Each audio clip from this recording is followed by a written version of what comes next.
You're watching News 12 Now. This morning, your news now. Welcome back to News 12 Now. This morning, we have some safety tips for your children. And as I said, one of the best in the business. It is Sheriff Steve Wilson. Sheriff, good to see you. Good to see you. Thanks Walker for being County here. Thank you for that Sheriff's introduction. Office. Thank you. Yes. I appreciate it. We appreciate you being here with us this morning. Safety at the forefront of every law enforcer and every first responder as we get into Halloween. You have got some safety tips from the professional perspective that you were kind enough to share with us. Where do we start? Yes, and I'm glad to hear the rain may be moving out around 4 today. It'll be through. Yes, so that's a good thing. We don't want those little ones out there in the rain and getting wet. But just the things that we think about every Halloween with our children. Certainly try to go out before dark if you can. Start around 4ish or something like that, and try to get back in before it gets too dark. That's always a good thing. I recommend that the adults and the older children carry flashlights with them if they're going to be out, past dark. Never go alone. Always take an adult with you. Every year it seems like we have some of those 8, 9, 10, 11-year-olds That's that may true. be trick-or-treating along, and that's just not good, not a good practice. Your parents always used to say, my parents always used to say, there's safety in numbers. There's a lot of That truth is to true. that. If you've got a friend, an adult, older child, a teenager with you, that's always good to have them with you. Trick or treat in your own neighborhood.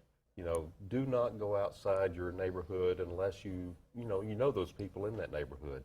So many people now are going out to large subdivisions, HOAs, Right. and those type of things. Right.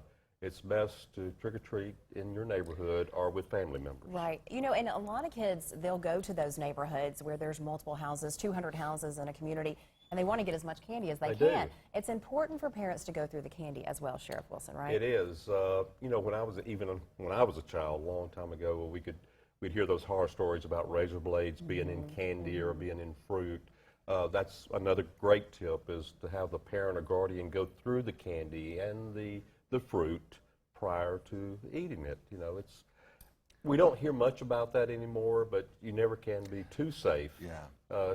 Just look through it, examine it, especially if you've been in a neighborhood, like you said, where it's just you don't know the people you're trick-or-treating with. Right. And as good as some homemade candy can be, and it is, if it looks suspicious in any way, if it looks like it has been tampered with, if it's store-bought, throw it out. I would not consume homemade candy if I got it from someone I didn't know. Right. I think it's just a good principle, a good safety measure. If you didn't know that person and they give you homemade candy, discard it. And Go ahead. we just want to make sure to tell folks out there, if they're traveling tonight too, to slow down. Watch for all the kiddos. Please, please obey the speed limit, or even maybe 10 miles under the speed limit. With the rain and the overcast, it's going to be hard to see people. The costumes need to have reflective material on them. And that's cheap. It is very cheap. I want to ask you one more question. Yes. From the law enforcement perspective, and you've been doing this for a long time, what is your biggest fear about Halloween as it pertains to the kids? I think it's a child being struck by a car. I really do. I think I don't worry about the candy and the poisoning and the danger of that.